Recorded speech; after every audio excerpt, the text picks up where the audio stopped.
Assalamualaikum, apa kabar anak-anak ibu sekalian? Semoga kalian senantiasa semangat dan hari ini menyenangkan ya. Baik anak-anak, untuk materi kali ini kita akan membahas tentang cara belajar efektif dan efisien. Diperhatikan baik-baik ya materinya dan jangan di-skip. Adapun tujuan layanan dari materi kita ini adalah agar peserta didik dapat memahami cara-cara belajar yang efektif dan efisien. Kemudian peserta didik dapat menganalisa cara-cara belajar yang selama hari ini dilakukan, serta peserta didik dapat mengambil keputusan cara-cara belajar yang efektif dan efisien dengan dirinya. Sebelum kita mengetahui bagaimana cara belajar efektif dan efisien, kita perlu mengetahui terlebih dahulu apa yang dimaksud dengan cara belajar efektif dan efisien.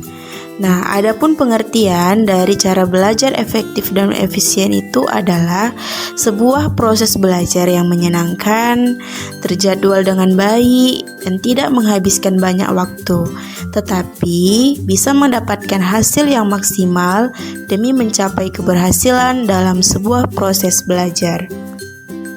Yang menjadi kata kunci dari materi kita hari ini bahwasanya belajar bagi siswa itu adalah merupakan kewajiban, dan belajar yang baik adalah belajar yang menghasilkan peningkatan pengetahuan, sikap, dan keterampilan.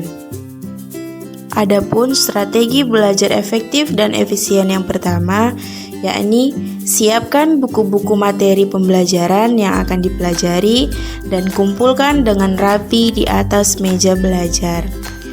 Kondisi meja belajar yang rapi akan membuat kita menjadi nyaman untuk memulai pembelajaran.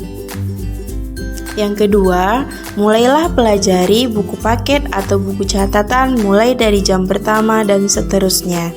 Oleh sebab itu, setiap siswa harus membawa buku sesuai dengan jadwal yang ada di roster. Dengan adanya roster, siswa akan mengetahui buku apa yang terlebih dahulu harus dibacanya. Ketiga, jangan terlalu lama membaca buku pelajaran. Upayakan membaca hanya sekitar 20 menit.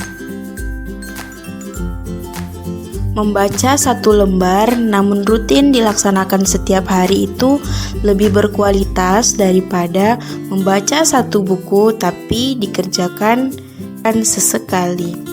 Dan jangan biasakan menumpuk tugas. Tugas yang menumpuk akan membuat kalian menjadi bosan untuk belajar dan mengalami stres belajar. Keempat, pahami setiap alinea materi yang dipelajari. Jadi, membaca buku itu bukan sifatnya menghafal, tapi memahami konteks yang dibaca. Kelima, catatlah hal-hal penting yang ada di dalam buku kalian. Jika belum dimengerti, maka tanyakan kepada guru dan teman yang mengerti. Keenam, untuk pelajaran non-eksakta atau mata pelajaran yang tidak menggunakan rumus-rumus, cobalah sambil berbicara sendiri, layaknya seorang guru di depan kelas. Ketujuh, untuk pelajaran eksakta atau pelajaran yang menggunakan rumus-rumus, upayakan kalian tulis rumus-rumus tersebut di folio atau karton manila dan ditempel di kamar tidur.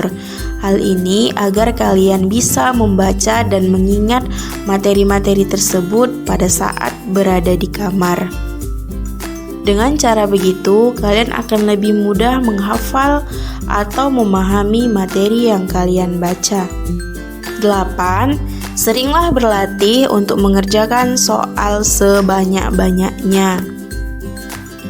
9. Buatlah kelompok belajar kecil tetapi solid. Di dalam kelompok belajar tersebut, kalian bisa menanyakan apa-apa saja yang kalian belum mengerti dan kalian bisa sharing pengalaman ataupun pengetahuan kalian kepada teman-teman yang berada di kelompok belajar tersebut. Nah, itulah tadi beberapa strategi yang bisa kalian gunakan agar cara belajar kalian menjadi lebih efektif dan efisien. Semoga materi ini dapat menambah khazanah pengetahuan bagi kita semua, serta bisa menambah semangat kalian untuk mencari ilmu pengetahuan. Karena tak akan ada kata sulit kalau kita berani mencoba. Terima kasih sudah menyaksikan video ini. Assalamualaikum warahmatullahi wabarakatuh.